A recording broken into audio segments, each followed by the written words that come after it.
Nou moet ons hoop my maandag is 'n goeie Engelse dag. Saam met ons in die ateljee, dit is die hoof van klein sake professionele bankverkoop by Nedbank Beperk, Shannon. Good morning. Morning, and thanks for agreeing to do it in English. It could have been a comedy segment had we done it in Afrikaans. Yeah, sometimes, but they laugh at me. Sometimes my tense is, it can get bad. Yeah. We're talking entrepreneurs, finance, funding. Yes. My first question is, will you fund someone that wants to buy a tuna fish for 9 million? Probably not. I'm not sure we'll find the value in a 9 million tuna fish. But, yeah. No, it's just we're talking about tuna later today, and we just saw in January this guy bought a tuna fish for 9 million. How has finance changed over the years in terms of access, entrepreneurs, SMMEs, and then also Shark Tank, Dragon's Den, programs like that? But just let's start with finance. Yeah. The change. Yeah, it has. I mean, I think what small businesses now have, or even entrepreneurs that are looking to create for businesses, just access to a whole lot more information what they've ever had access to in the past. The ease of access into the internet and to the various bits of research and understanding who's funding for what. I mean, it's just, it's at your fingertips now.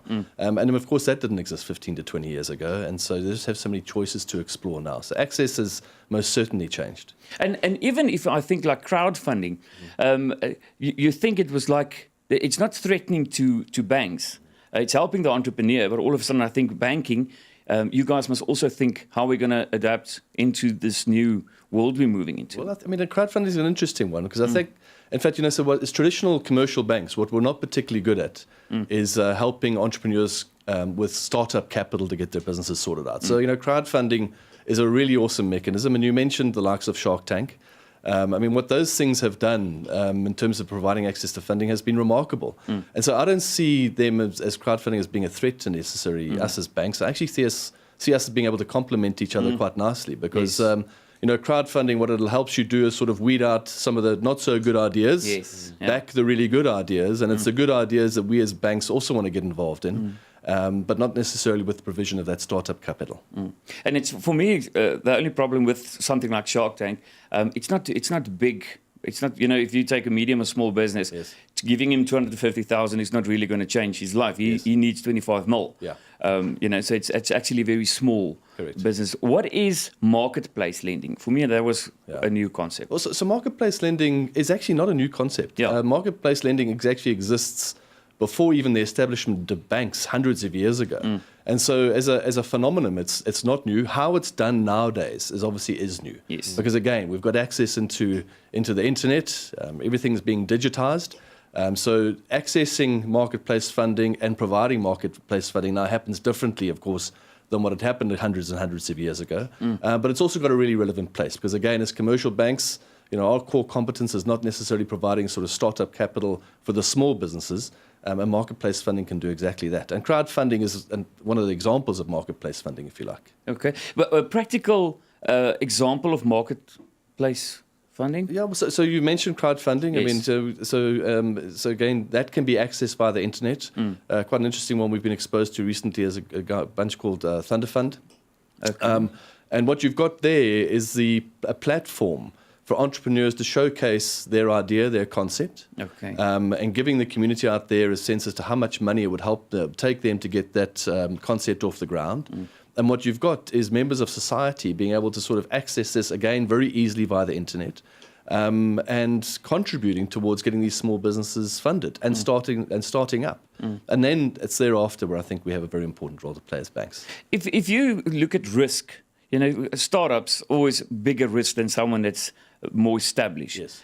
So from a banking perspective, you will always, your chances with an existing business is always better than startup or not. No, yes, absolutely. So I mean, I think one just thinks about it. And again, it depends on which statistics you listen to. But you will have heard people say that within the first couple of years of starting up a new business, between 70 and 80% of those businesses close their doors. Yes. Now, as banks, if we were lending to businesses in the startup phase, we would potentially be writing off between 70 and 80% of what we advance those small businesses. And we can't survive on that type of basis. So it's not that we don't do startup. It's just that it's difficult to access that through us. Our core competence is being able to help those businesses that have been able to create a 2-year track record and help them through creating the next sort of step change in their growth. And so that's the part that we do really well. They've built up a little bit of history by that time. They've been able to demonstrate that their concept works, that they can generate a bottom line. And once we see, that sort of historical track record starting to take shape, then I think our role becomes really important in helping them step change, get the growth that they're hopefully aspiring to achieve, and all the sort of downstream consequences that come with that in terms of employment, et cetera, et cetera. Ons gaan nou verder gesels. Dis Ellen Shannon in die ateljee en hopelik as jy 'n entrepreneur is of 'n besigheidsman is, luister jy nou en dan kan jy ook ingeskakel bly vir jou sport net hierna. En ons gaan aan met ons onderhoud. Ons gesels met Ellen Shannon, hoof kleinsake en professionele bankverkope Nedbank beperk. Ons gesels oor entrepreneurs, SMMEs, as jy 'n besigheidsidee het. So Ellen, just like the modern starting point in obtaining finance, it's always difficult. It's not an easy thing. You don't just walk into a bank and you get money for your business. Yes. What would you say is the challenges for entrepreneur to get funding? So I think, so walking into the bank is still not a bad idea. I think what the banks have, if I think about our own environment with the Nedbank, we have small business relationship bankers in the branches that they're to be able to give you the sort of advice that you would expect to be able to get as an entrepreneur. Over and above that, what we're seeing starting to happen now is more and more participants starting to play again the digital space, allowing entrepreneurs to go in, capture some of their information, and then helping entrepreneurs understand which products within which banks would perhaps be the most appropriate for them. So there's a multiple approaches small businesses can take. Come and see us. Not bad to get a face-to-face. It may seem like a bit of an old-fashioned way of doing things, but sort of looking and staring into the whites of someone's eyes does help and helps you understand sort of certainly, just getting that face-to-face advice. I don't think anything can top it, but there's lots available on the internet as well. And I think that listening to a guy explaining his business, and I think a lot of guys don't want to talk to a computer. Yes. And it's still a personal thing, but building a relationship, especially there's money involved. Yes. We often hear words like bankability and backability. So what do institutions look at when they evaluate backability, and the difference between the two? Yeah, so backability is sort of a new term. So backability for me is more around, is this the type of entrepreneur that sort of seems to possess the passion for what it is they want to be doing? Is the concept which they're looking to bring to the marketplace? Are those the things that, and they're a little soft, but, you get a sense from people and the concept as to whether it's something you want to back. The bankability perhaps more relates to the sort of facts and figures and sort of how do things stack up from a financial perspective. I think those two things combined sort of help someone and with their financeability, if you like. I don't think they're mutually exclusive. I think they sort of come together to determine whether we as finance institutions are able to sort of go to the next level with them and provide them the finance that they need to get their business to the next level.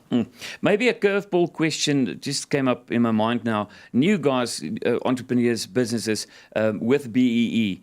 Difficult not to get finance if you're not BEE or with a black partner, or is it still, up to a point? Yeah. So accessing finance, when we look at providing finance people, we don't distinguish as to whether people are sort of meeting their BEE credentials for this specific industry type. Of course, as a bank, we follow the Financial Sector Charter. Yes. So we're doing what we can to try and support BEE accredited businesses as best we possibly can. It's a key component of what we need to be doing in terms of the Financial Sector Charter. But when it comes to looking at risk, and when it comes to sort of assessing someone's ability to raise finance, it doesn't form part of the actual risk assessment equation. And now, what is too small? In terms of finance, if you've got a business and you need R1 million, I can still come to you. Yeah, or you're looking to, for guys like for 20 mil. Yeah, no. So I think that there's no minimum. No, there's no minimum. So I think in our lives, at least, everybody's bankable. I think often many businesses have become massive businesses as a consequence of starting off with literally nothing, working out of their garage. Yeah.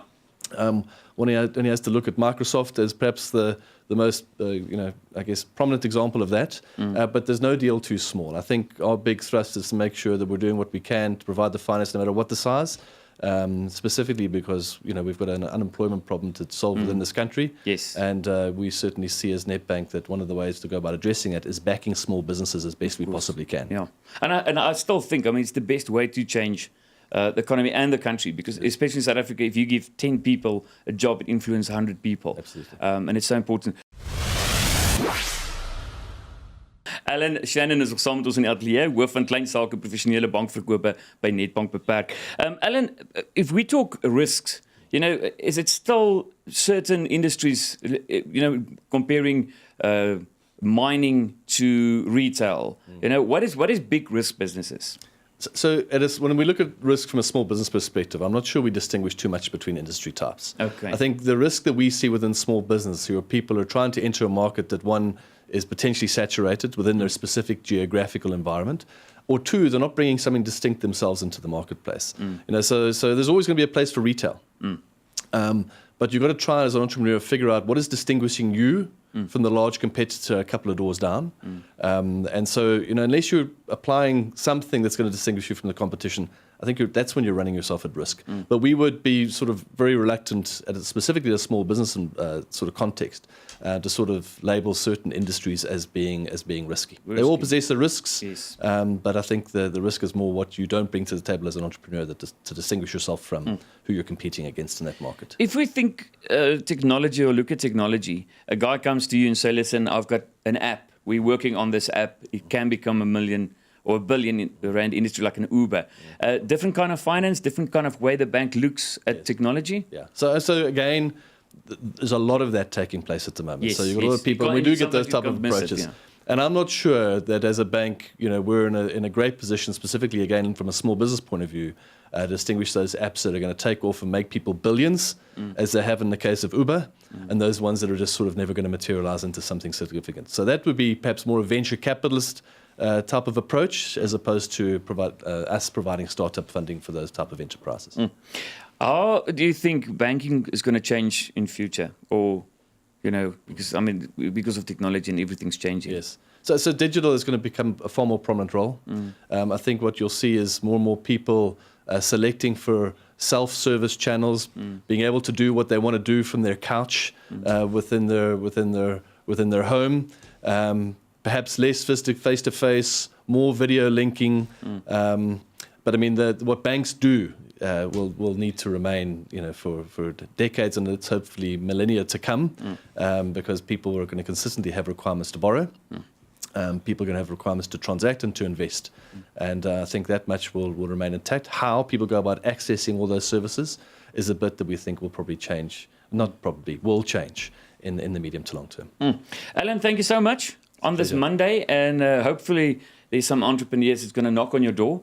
I know me and Henry, we want to start a business now, nee? Yes, car wash, anything.